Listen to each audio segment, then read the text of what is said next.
Most of us expect the end of a democracy to look like a Hollywood thriller: tanks in the streets, a midnight raid on parliament, a sudden seizure of power. But a modern state is far more likely to shatter quietly, from the inside out. This line graph maps the trajectory of executive aggrandizement. It's a slow, deliberate process where legally elected leaders systematically dismantle checks and balances while maintaining the appearance of a functioning government.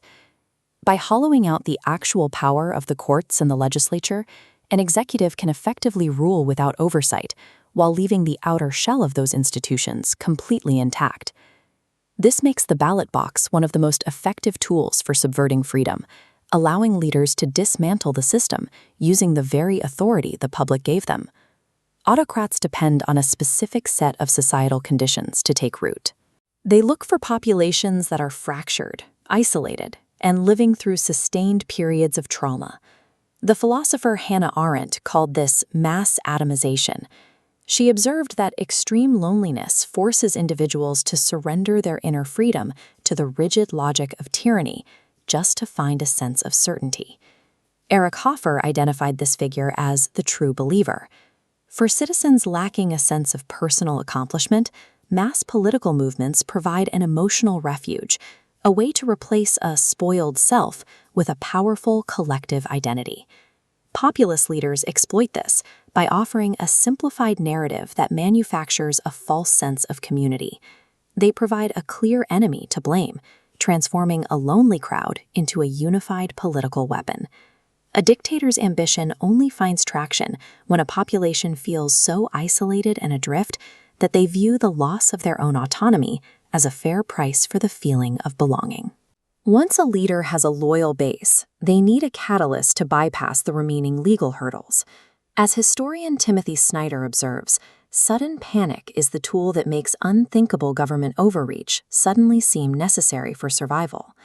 In 1933, Hitler used the shock of the Reichstag fire to declare a permanent state of emergency.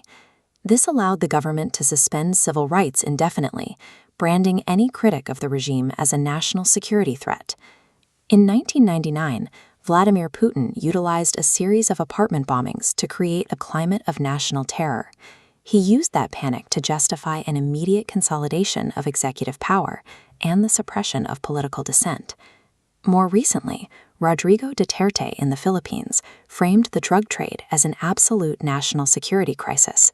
By manufacturing an atmosphere of existential terror, he convinced much of the public that extrajudicial violence was a civic virtue.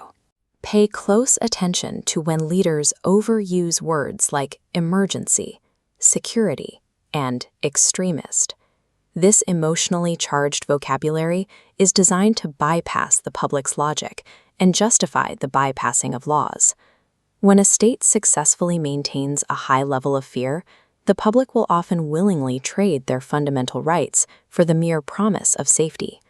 While the public is preoccupied with the perceived crisis, the regime begins the work of social silencing. This is the systematic effort to replace factual truth with state-approved ideology and symbolism. By shutting down independent media networks and branding journalists as fake news, the state ensures that its narrative is the only one the public can hear. Simultaneously, the regime executes institutional capture. This hard power tactic uses existing laws to remove nonpartisan officials and permanently entrench the leader's allies. This data from the Duterte administration reveals a massive influx of ex-military and personal loyalists into civilian oversight roles, including the Election Commission. By placing military loyalists in charge of daily services like social welfare, the regime effectively locks the system from the inside. Once the legal and information systems are secured, the regime is no longer just protected by the law, it becomes the law. Institutional capture provides the legal armor that protects a regime from its own crimes. Once the law can no longer punish the state begins the work of reframing its own violence as a national virtue. In Indonesia, after the 1965 massacres, the government spent decades teaching its citizens that mass murder was an act of heroism. Because the perpetrators remained in power, they were able to write a history where genocide is heralded as a celebration of the state. This environment eventually forces society to participate in its own repression. When the state dictates every symbol and shuts down every dissenting voice, the public is left with no choice but to treat a waking nightmare as normal life. Preventing this outcome requires citizens to reject the weaponization of language and the manipulation of panic long before an official emergency is declared. If a society fails to defend the integrity of its institutions today, it will find itself begging for the permanent emergencies of tomorrow.